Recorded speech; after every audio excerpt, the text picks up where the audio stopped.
ناظرین، میاں طاہر حاضر ہوں، اور میں نے ایک دعویٰ کیا تھا اور اس کی آج تصدیق ہوئی ہے۔ وہ دعویٰ یہ تھا کہ پاکستان میں سونے کے پہاڑ ہیں۔ اچھا، اب تصدیق کیا ہوئی ہے؟ تصدیق دنیا کی جو سب سے بڑی کمپنی ہے جو سونا نکالتی ہے، جو زیر زمین دولت کو باہر نکالتی ہے سونے کی، وہ جو سب سے بڑی کمپنیوں میں سے ایک کمپنی ہے جو 18 ملکوں میں یہ کام کر رہی ہے۔ 18 ملکوں میں وہ ہے بیرک گولڈ۔ وہ پاکستان میں کام کر رہی ہے، ریکوڈک میں کام کر رہی ہے، اور اس نے سارے سروے کیے ہیں، اس نے ہی یہ جتنا وہاں کی جو مائننگ ہے اس کو ڈسکور کیا، اور زیر زمین دولت کو۔ اور وہ یہ کہہ رہا ہے، اس کا جو سی او ہے مارک بسٹرو، وہ یہ کہہ رہا ہے، ابھی آپ نے انٹرویو سنا ہے جو میڈیا میں آ گیا ہے، الیکٹرانک میڈیا میں آ گیا ہے، اس نے یہ کہا ہے کہ پاکستان میں دنیا کے سب سے فائنسٹ اور سب سے بڑے ذخائر ہیں، سب سے بڑے ذخائر ہیں پاکستان میں سونے کے، سونے اور تانبے دونوں کے، gold and copper, the finest and the largest reserves are in Pakistan, underground reserves. تو یہ بات جو ہے یہ کوئی پہلے سے نہیں بتا رہا تھا۔ کیوں نہیں بتا رہا تھا؟ اس کی وجہ ہے، لیکن میں اس وجہ کو بھی آپ کو دوبارہ سے اس پہ ڈسکشن کرتے ہیں۔ لیکن میں یہ بتا رہا ہوں کہ یہ جو بیرک گولڈ ہے، اس نے یہ جو دعویٰ کیا ہے اور جو اس نے اس کی مالیت بتائی ہے، اس میں اور اس میں کیا کنٹراڈکشن ہے؟ ابھی بھی اس نے ایک بات گھما کے کر دیا، تو میں اس گھمائی ہوئی بات کو بھی آپ کے سامنے لاؤں گا، اور دوسرا یہ بتاؤں گا کہ کیا یہ صرف ریکوڈک اور سینڈک کی بات ہو رہی ہے، یا اس کے علاوہ اور بھی جگہوں کی بات ہو رہی ہے، اور باقی اور کون کون سی ایسے خزانے، کون کون سی جگہ ہے جہاں پہ یہ ہمارے خزانے چھپے ہوئے ہیں، تو وہ اس کی ڈیٹیل بتاتا ہوں۔ تو سب سے پہلے تو یہ جو مارک برسٹو ہے، اس نے یہ جو کہا ہے کہ یہ دنیا کے فائنسٹ اور سب سے بڑے ذخائر ہیں سونے کے اور تانبے کے، اور ان کی مالیت بتائی ہے اس نے $70 ارب۔ ایسا تو نہیں ہے۔ دیکھیں، اگر اس کی یہ دنیا کے سب سے بڑے ہیں تو دنیا کے اس کے علاوہ کہاں پہ سب سے زیادہ ذخائر ہیں؟ وہ میرے پاس ڈیٹیل ہے، وہ میں آپ کو بتاتا ہوں۔ وہ یہ ڈیٹیل، یہ جو ریسرچ ہے، اس کے مطابق جو اس سے پہلے، پاکستان سے پہلے وہ ساؤتھ افریقہ میں پائے جاتے ہیں، اس کے بعد چائنا میں، دوسرے نمبر پہ چائنا ہے، اور تیسرے نمبر پہ ازبکستان ہے۔ لیکن بیرک گولڈ یہ کہہ رہا ہے، اس کا جو سربراہ سی او ہے وہ کہہ رہا ہے کہ نہیں، پاکستان میں سب سے زیادہ ہیں۔ تو پھر $70 ارب تو کچھ بھی نہیں ہے اس کے مقابلے میں۔ $70 ارب کیا ہے؟ تو یہ بھی ایک گیم ہے۔ دیکھیں، یہ جو کمپنیاں ہوتی ہیں، یہ جو انویسٹرز ہوتے ہیں، یہ اگر بالکل وہ بات کر دیں، کوئی نہ کوئی تو انہوں نے بیچ میں ٹوسٹ رکھنا ہوتا ہے، تو وہ بالکل وہ ایسی بات کر دیں کہ جو سب کو پتہ چل جائے، میرے سمیت آپ کو بھی، اور ہر کوئی پتہ اس سے واقف ہو، تو پھر انہوں نے اپنی گیم کہاں سے کرنی ہے؟ تو اس لیے اس نے اس کی مالیت کم بتائی ہے، لیکن سچ بول دیا ہے کہ اس وقت سب سے بڑے ذخائر یہاں موجود ہیں۔ اور کیا یہ حکومت پاکستان کو نہیں پتہ تھا؟ بالکل پتہ تھا، اور بہت پہلے سے پتہ ہے، بہت پہلے سے پتہ ہے۔ یہ جو معدنی دولت جہاں پہ ادھر بلوچستان میں خاص طور پہ جو چھپی ہوئی ہے، اس کا بہت پہلے سے پتہ ہے، اور اس کے خلاف ہونے والی سازشوں کا بہت پہلے سے پتہ ہے، جو بہت ہی پرانی چل رہی ہیں۔ قیام پاکستان کے فوری بعد ان سازشوں کا آغاز ہو گیا تھا کہ یہ جو بلوچستان ہے، چونکہ یہ معدنی دولت سے مالا مال ہے، تو اس علاقے کو ترقی نہیں کرنے دینی، یہاں پہ جو معدنی دولت ہے اس کو نہیں نکلنے دینا۔ کیوں؟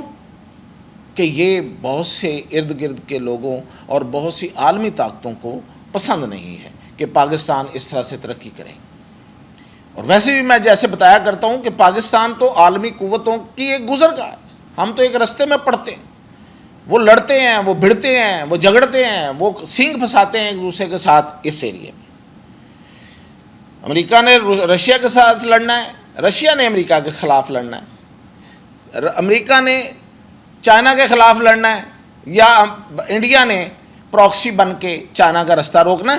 تو جگہ یہ ہے، میدان یہ ہے، تو میدان پاکستان ہے۔ اس لیے ہمارے خلاف یہ سازشیں ہوتی ہیں، اور اسی لیے وہ چاہتے ہیں کہ یہ پاکستان ترقی نہ کرے۔ یہ اسی طرح گزرگاہ بنا رہے، میدان جنگ ہی بنا رہے، میدان کارزار ہی رہے. اور یہی وجہ ہے کہ جو مطلب شروع سے ہمارے یہاں پہ جس طرح کی سازشیں، وہ فرقہ وارانہ، وہ زبانوں کی بنیاد پہ، وہ جو نسلوں کی بنیاد پہ، وہ بلوچی، وہ سندھی، وہ پنجابی اور پٹھان اور پشتون، اور پھر اس کے آگے بھی پھر بڑی مزید تقسیمیں، یہ اسی لیے کرائی گئی تھی. اور ان کو ہوا دی ہمارے ڈکٹیٹرز نے، انہوں نے اس کو پروموٹ ہونے دیا، فروغ دیا.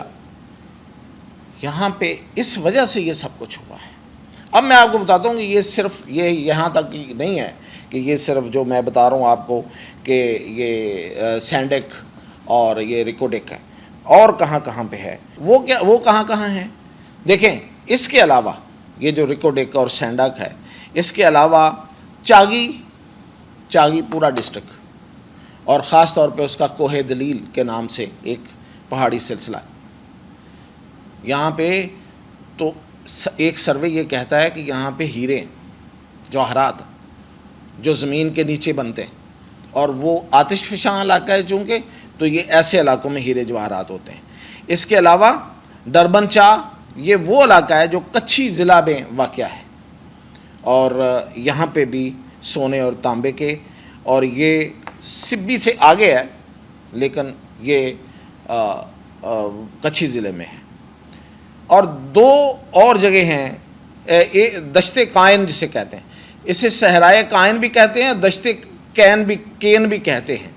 یہ پورا ایک صحرا ہے، یہ جو علاقہ ہے پورا صحرا ہے، اور یہ شروع ہوتا ہے کوئٹہ کی بیک سائڈ سے اور مکران کے ساحل تک جاتا ہے. اتنا لمبا ہے، اور اس سارے کا سارا معدنی دولت سے بھرا ہوا ہے.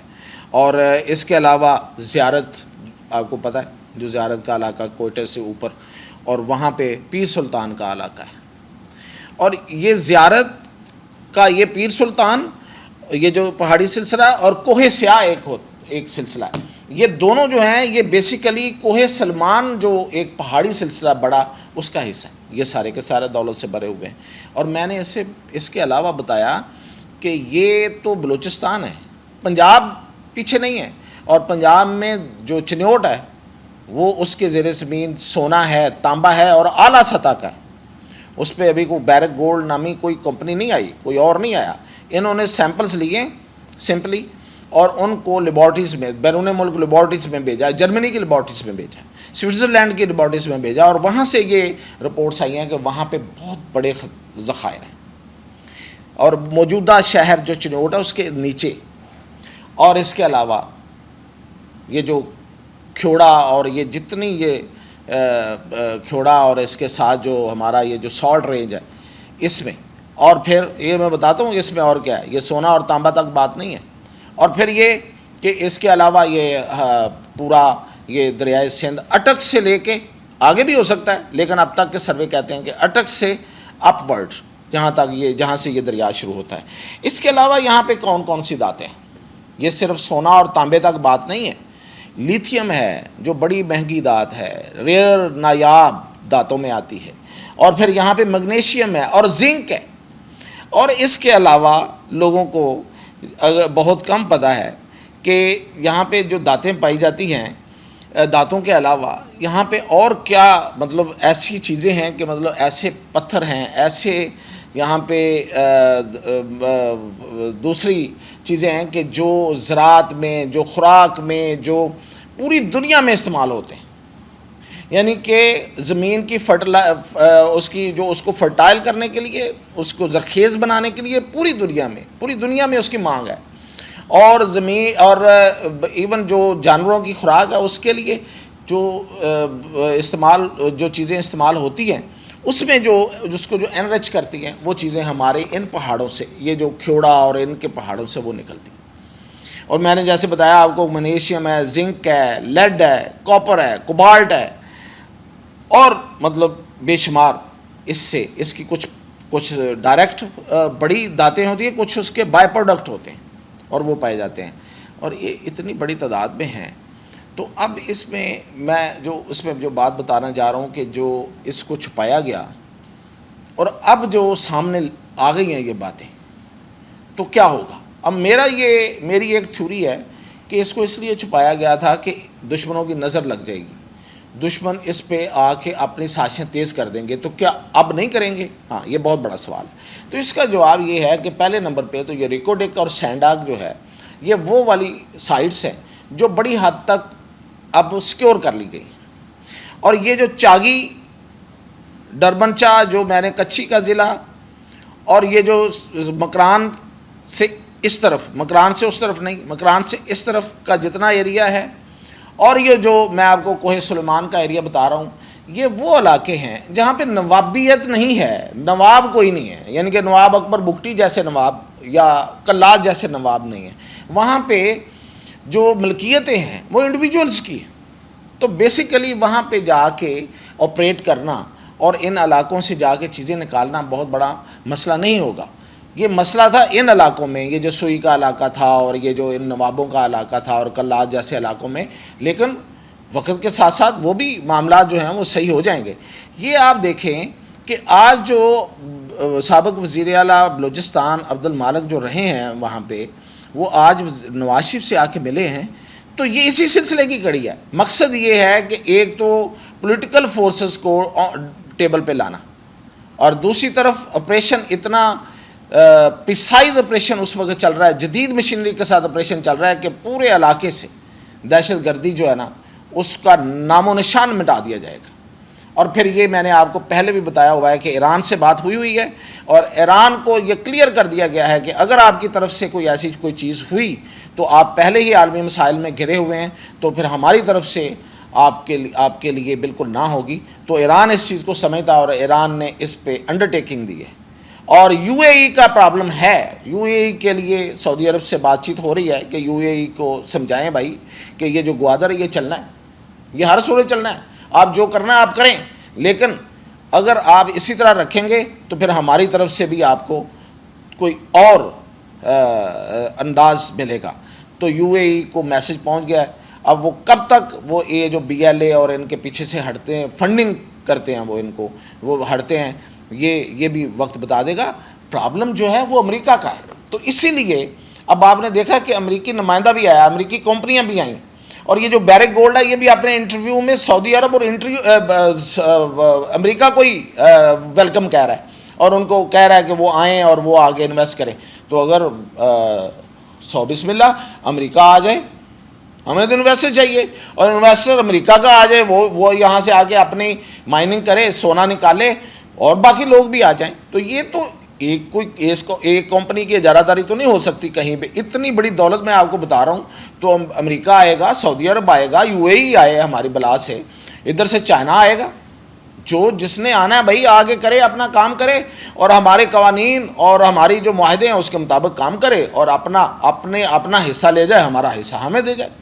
تو اگر امریکہ کے سٹیکس یہاں پہ ہو جاتے ہیں، انوالو کر لیتے ہیں ہم اس کو کاروباری سطح پہ لا کے، جنگوں کے علاوہ، کیونکہ امریکہ کے ساتھ اب تک ہمارے تعلقات جنگ اور اس کے سلسلے میں رہے، تو کیا بہتری نہیں آئے گی؟ بہت بہتری آ جائے گی۔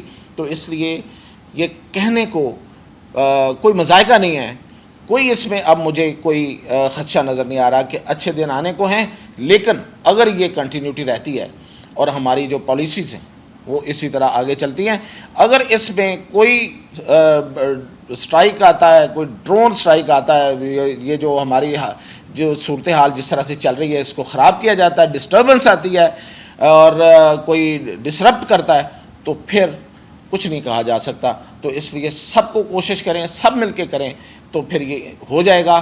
اور یہ میں آپ کو خبریں اس کی مزید بھی دیتا رہوں گا، اور یہ بہت اچھی خبریں جو ہیں وہ آتی رہیں گی۔ اجازت دیجیے۔